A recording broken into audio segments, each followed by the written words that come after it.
my very deep pleasure to have this opportunity to introduce my dear friend Will Tuttle. It's back in I'm still blown away with the song you just played. Thank you.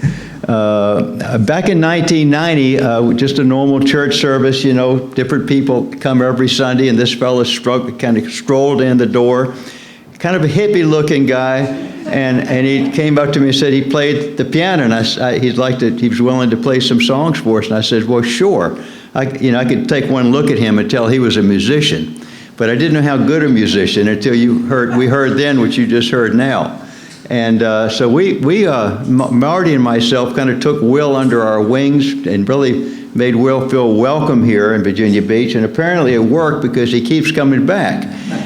And so about 1993, Will comes back, and this time he has this beautiful woman with him that he met in Switzerland. This is my wife, Bruce and Marty, telling us, and they got married 30 years ago and have been they're just one of the happiest couples that I know. Will last night was telling me that Madeline's the best thing that's ever happened to him.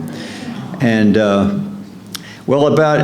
think it was early 2000s, this book came out called The World Peace Diet that Will wrote, and it really took hold.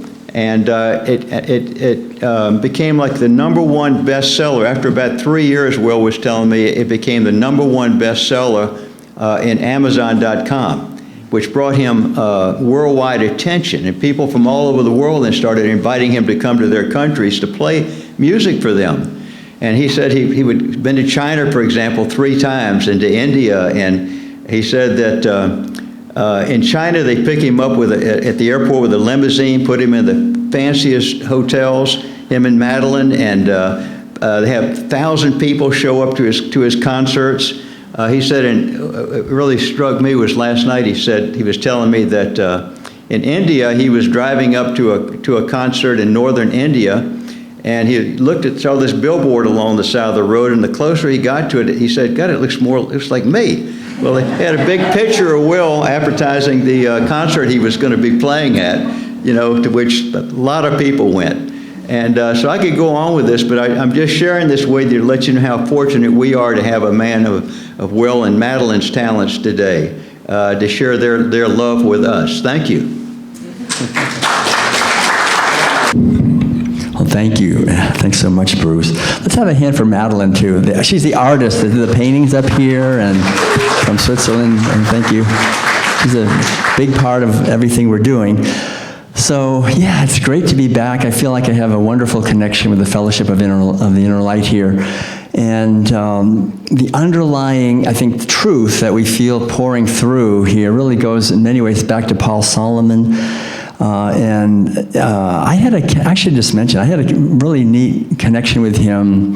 Actually, it was 1990. I was teaching college in San Francisco at the Academy of Art College in San Francisco. I had a PhD from Berkeley, and I was teaching college course. I really liked it, but I thought I'll take a sabbatical. So I took a sabbatical and did this global walk for a livable world. People walked from LA all the way to New York for the environment. And then I went to Russia, and actually Soviet Union back then, and that's when I was playing these pieces. And then I decided it would be nice to take one more semester of a sabbatical, so I asked if I could do that, and they said, no, you can't. You have to come back. We need you. And so then I decided to resign my position because I had set up this tour to mainly Unity churches. I knew about Unity at that point, and I was doing workshops on intuition.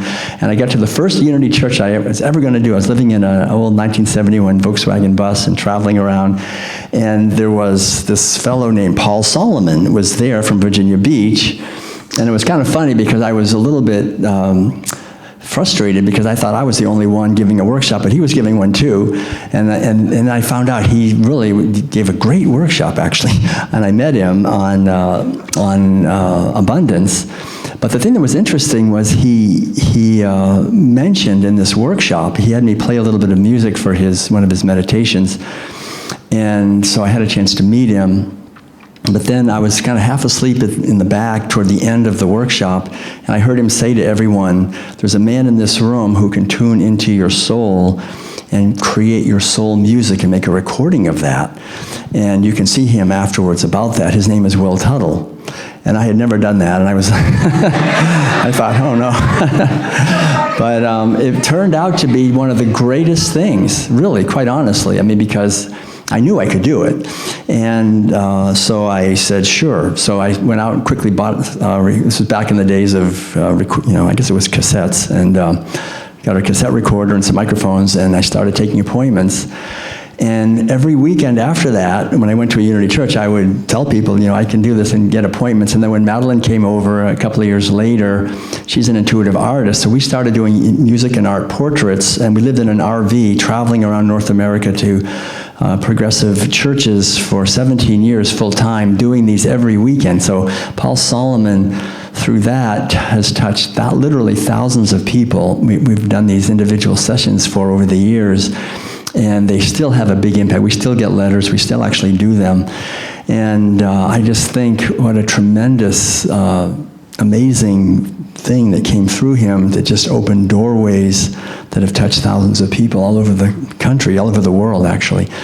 So it's one of those lessons, I think, that when we just get an intuition about something and we speak it, we can open doorways that we never know how far the ripples will radiate. And that's really true, I think, all the time for the ripples that radiate from our lives. It's interesting. When Madeline and I went a couple of times to China on my own. Then the third time, Madeline came with me.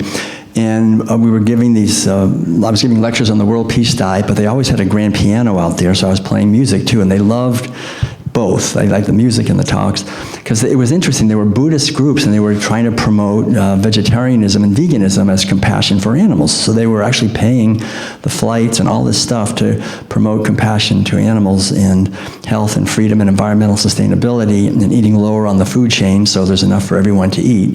So I was giving these talks based on the World Peace Diet, which had been translated into Chinese and was like a big bestseller in China.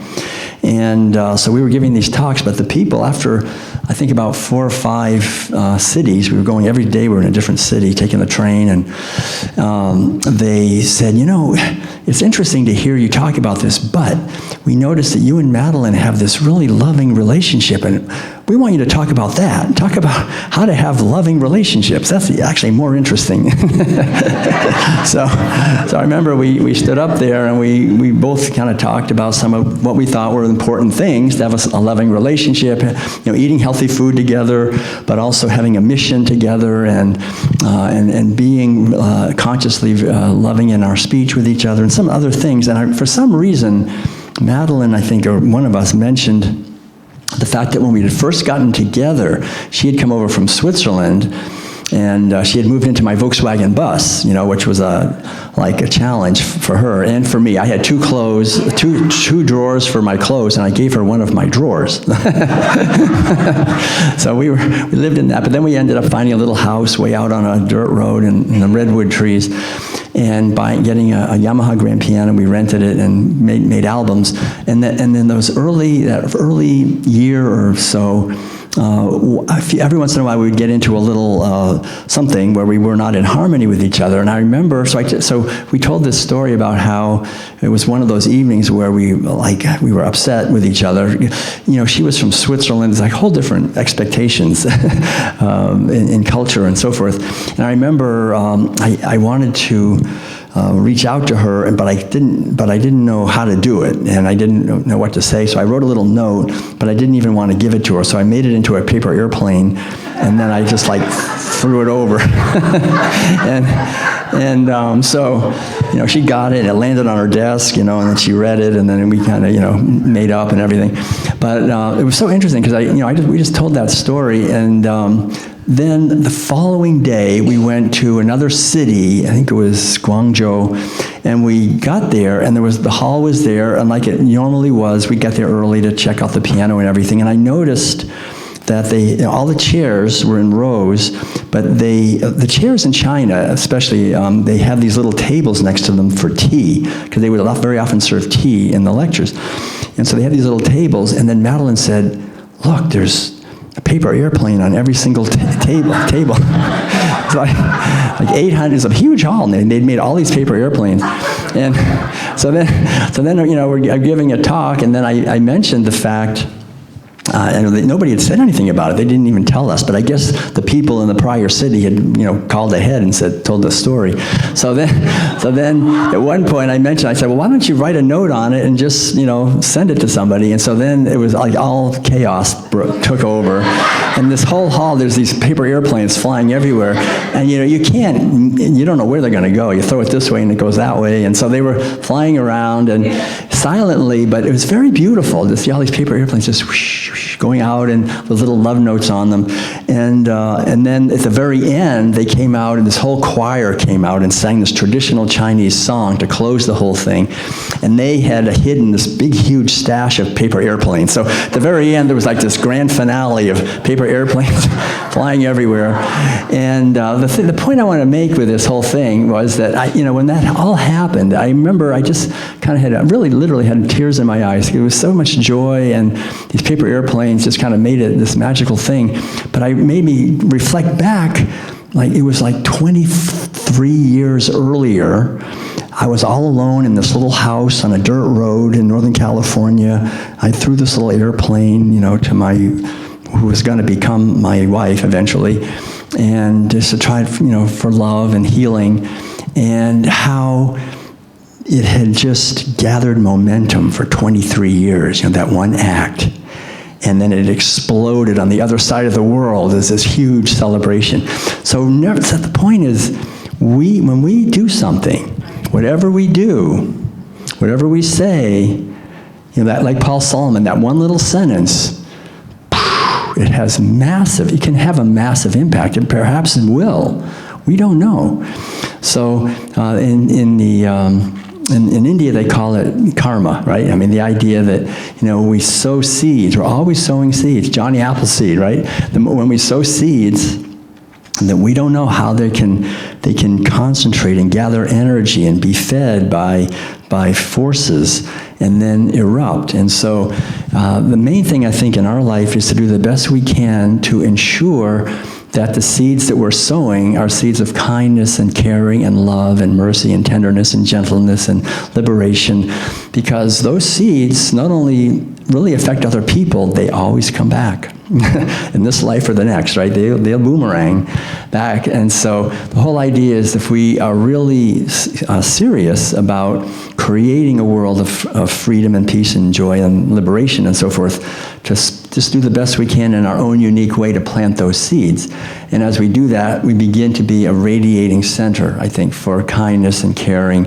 And that's really the essential teaching, I think, of all the world traditions, is this underlying idea that whatever we most want for ourselves, to give that to others and see beyond the outer appearance, to see the being beyond the outer form.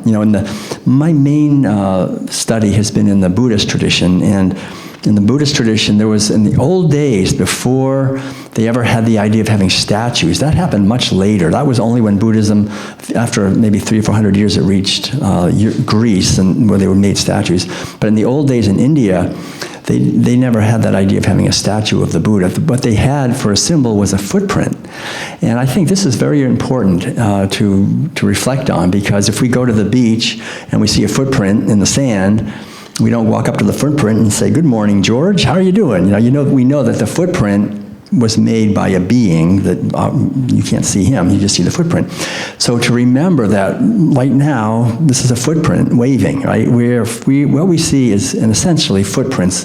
We don't see the actual being that is. But once we, I think, engage in a spiritual practice, connect with our intuition, we begin to realize that what we are is not this body. That's the most important thing to really understand. We're raised in a society where we're just basically programmed from the time we're little kids that this is what we are, and this is all we are, this piece of flesh. And so we want to have a good one, we want to parade it and make it sort of like a mask. But to see beyond that to the infinite life which makes this possible, and realize that that's what we are, that what we are was never born and will never die. And once we have a feeling for that, then we begin to open, I think, to the truth of our being, and then we begin to become a healing force because we begin to see that in others. We see beyond the form to the being that's eternal, and we begin to evoke that and call that forth because we've been able to do that within ourselves. And that's how we break this toxic cultural program that causes conflict and violence. And this fear that we're not going to get enough, we have to compete with each other to get more. All of that is based on this delusion of a fundamental separateness. But the underlying truth is that we are the light that makes this possible, and we're all essentially the same light. My old Zen teacher used to say this metaphor, which I like it. It's like you have this box, and it's in the sun, and it's all closed up, but there's little holes in the top of the box, and the sun is shining down through the box, and if you're inside the box, there's like these little shafts of light, and each one of those thinks that they're a separate little shaft of light. Like, I'm over here, you're over there. We think we're separate. So as long as we're in the box of delusion, we're all separate, and we're kind of like fingers fighting with each other, but they don't realize that they're part of one being. So that if the consciousness could go up the shaft of light and out of the box, it would realize that it's one light, one being. And I think this essential awakening is really what's called forth for us. So I know if you got here to this room and you're here, still here after I said all this, you're on this path of spiritual awakening that's questioning the official narratives in our society. And you all have a story. And I think in the last couple of minutes, I'll just briefly tell part of the story that got me here, which is when I was a kid. I was born and raised in Concord, Massachusetts. And there was the revolution that was there, the Concord Revolution that started the whole Revolutionary War. My father, every April 19th, which is Patriots Day, would dress up in his Minuteman outfit and get the old musket off the wall, and we'd have a reenactment of the battle that started the Revolutionary War. That whole idea, we should really do what we can to maintain freedom. And then later there was, I'm really glad you had Emily Dickinson, one of the great poets, but in Concord there was Thoreau, and I learned to swim in Walden Pond, went to Thoreau School, Alcott School, Emerson Hospital. So the Transcendentalist Revolution was really where a lot of the teachings from Asia first came into North America. So this great wisdom traditions, the Bhagavad Gita, the Upanishads, and the Tao Te Ching and the Buddhist teachings, and these wisdom teachings to kind of enrich and develop what was already here. And I think that the Fellowship of the Inner Light is very much in awareness of the tremendous wisdom that is in these world traditions. So I was raised in all of that, but I remember when I went away to college in Maine, I started to read some of these writings, and that was very interesting. It was during the early 70s, during the Vietnam War. And so I started meditating and doing yoga way back then. But I remember one book that really was interesting, because the main idea, I think, is very important. It was called Cosmic Consciousness. Do you remember that book? Written by Richard Buck in the 1890s.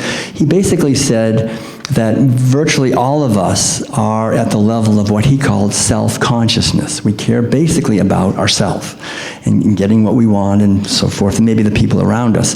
But he said certain rare individuals, both men and women, through the ages had attained what he called cosmic consciousness, and they had lost this sort of narrow pettiness and lived basically to bless the world. And they were the founders of religions and great saints and sages and poets and so forth.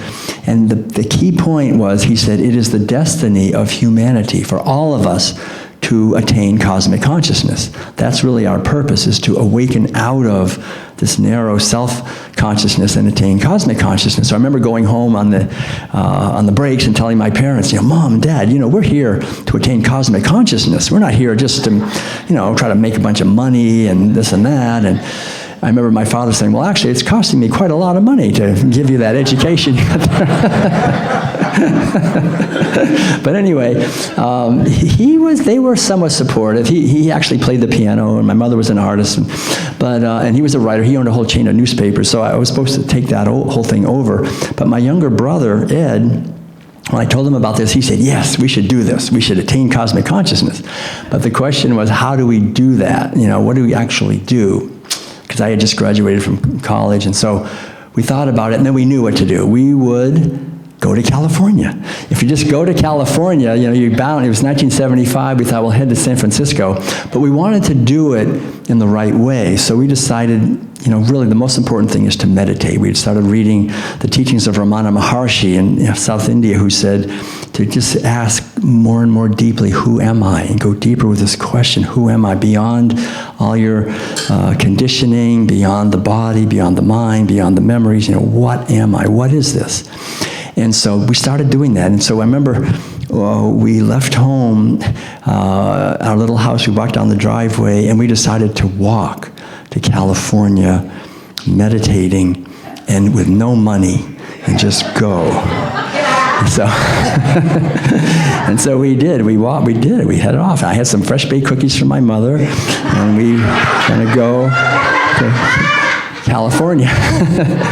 And we worked our way slowly, and we found really little miracles would happen along the way. Somehow we got food, and we just kept focusing on this practice, and we got eventually as far as Buffalo.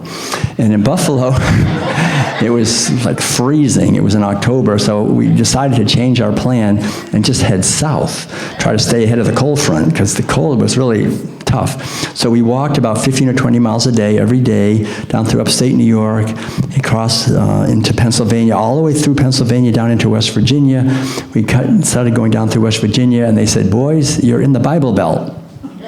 I thought, Bible Belt, what's that? And I found out what that meant. They tried to save us every night, because we would really, we were staying a lot in churches. We would just kind of, go into a little town, maybe put our sleeping bags on the floor of a church, and then go on the next day, and we had all kinds of fascinating discussions. But the main theme really was Jesus' teaching to seek ye first the kingdom of heaven, and everything shall be added unto you, because we were finding that was really actually working. We were just focusing on that, and then things took care of themselves, more or less. I mean, we went hungry a couple of times, but it was never serious. I remember one time we hadn't eaten for a while, and I was hungry, and we were walking along, and there were these 2 sandwiches wrapped by the side of the road. They're just waiting, It's kind of like, all right. We weren't even that surprised. We thought, okay, here it is, But anyway, we eventually got as far through Kentucky into Tennessee. When we got into Tennessee, we got south of Nashville. There was a community called The Farm. And The Farm in 1975 was the largest hippie commune in the world, and they were all from California, so we felt like we had kind of met them in the middle. Stephen Gaskins, Ina May, right. So that was we were there for a few weeks, and that was actually a big thing, because they were all vegetarians, actually vegans. No one knew the word back then, so they said vegetarian, but I never ate meat in my life after that, being there and seeing them doing great and eating lower on the food chain, so there's enough for everyone to eat, and telling us about the violence to animals, so we said, we don't want to have any part of that. And so I became a vegetarian. I found out when I met Madeline many years later that the same month and year, she had also decided to never eat meat in her life, too. So we had that beautiful connection. And then we kept going farther south to Alabama. And we ended up eventually at a Zen center in Huntsville, Alabama. You probably think I'm lying, but there was there. And then eventually I got out to San Francisco and living in a Tibetan Buddhist center there, and then eventually shaved my head and became a Zen Buddhist monk. And I was living in South Korea, actually in a community in South Korea called Sungwangsa Zen Monastery, that had been practicing what we would call vegan living. No meat, dairy, eggs, wool, silk, leather, any of that, for 750 years, right? So I realized this is a way of living that has been going on a long time. And I eventually came back and got my PhD at Berkeley and went on, met Madeline. But the whole thing really, in many ways, I want to just kind of close with this idea, was this basic sense that if we can connect with our inner guidance system, our intuition, what that does really is it doesn't mean our life is easy, but it does mean it's our life. It's our life. And there's something naturally joyful about that when we connect with our own life. So this is something we can do every day. And I remember on that walk with my brother, sometimes we'd be walking maybe in Kentucky somewhere. We had no reason to be happy. We had no security, no money, no anything. But I remember feeling these waves of joy just spontaneously arising inside my consciousness because I think I was living my life. And I think all of us, to the degree that we're living our life, not just following the cultural program and what we're supposed to do to be successful, but actually living our life, connecting with our inner guidance system, that is really our best friend, is this inner knowing that we can learn to cultivate and that'll guide us to live our life. And that when we do that, that's one of the greatest gifts that we can give to others. We don't have to try to change other people and pressure them and just live our own life, and that'll naturally encourage others to do the same thing. And then when we create a community where everyone is doing the inner work to manifest that, and then we support each other with these ancient wisdom teachings, that's, I think, really so important. Then we are actually coming to this earth and we're doing something to be part of the solution to the problems that we're having, rather than just being part of the problem and going along with the cultural conditioning. So I just want to thank all of you for the efforts that you're making, because no effort is ever lost. Every effort that we make to awaken to our true nature, to connect with our inner guidance system, and to live our unique life, it blesses not only ourselves and our loved ones, but it blesses everyone, because we're all interconnected. That's the main thing. The Buddhist teaching is interesting. There's these 3 jewels, which are like the 3 most precious aspects. The Buddha, which represents our inner awakened nature. The Dharma, which represents the teachings. And the Sangha, which is the community of people who are working to awaken to the teachings and awaken the inner wisdom. And the Buddha said something interesting. He said, if there is no Sangha, no community, there will be no Buddha and no Dharma. So it's really important, it's wonderful to support this community of the teachings so that there can be awakening for ourselves and for future generations. It's so important that each generation maintains and practices and passes on the teachings to the next generation. So much love to all of you. Thanks so much for the efforts you're making. Go forth and multiply. Thank you. Thanks very much. Thanks very much. Thank you. Thanks.